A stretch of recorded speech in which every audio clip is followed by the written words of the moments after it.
अच्छा जी, आज आप लोगों को एक चीज़ गाइड करनी है।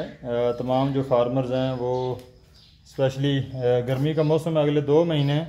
तो कल भी एक भाई ने सवाल किया था कि इस मौसम में खरगोशों की डिवर्मिंग करनी चाहिए या नहीं करनी चाहिए।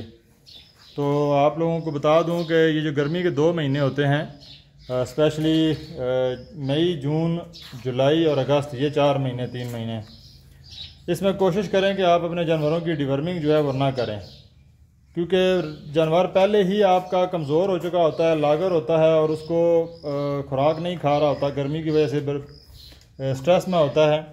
तो जब आप मज़ीद डिवर्मिंग करते हैं तो वो भी कुछ हफ्ता 2 4 6 दिन के लिए रैबिट्स को स्ट्रेस में डालती है मेडिसन।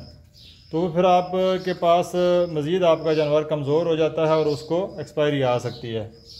तो ये चीज़ आपके सीखने के लिए है कि आप लोगों ने गर्मियों के 3 4 महीने, अगर तो आपके पास टेम्परेचर ठीक है और आप ठंडे इलाके में रहते हैं फिर तो सही है, लेकिन अगर आप गर्म इलाकों में रहते हैं और आपका जानवर जो है वो कमज़ोर है पहले से ही खुराक की वजह से या गर्मी की वजह से, तो आपने उसकी जो डिवर्मिंग है वो नहीं करनी।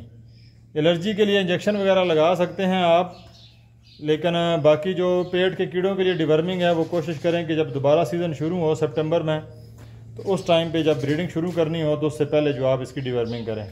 अगर आप उससे पहले डिवर्मिंग करेंगे तो फिर आप को नुकसान हो सकता है, रैबिट आपका एक्सपायरी आ सकती है आपके पास। तो ये चीज़ें आपको सिखाने के लिए होती हैं ताकि आप लोग सीखें और आपको किसी भी किस्म की मज़ीद जो है वो परेशानी का आपको सामना ना करना पड़े।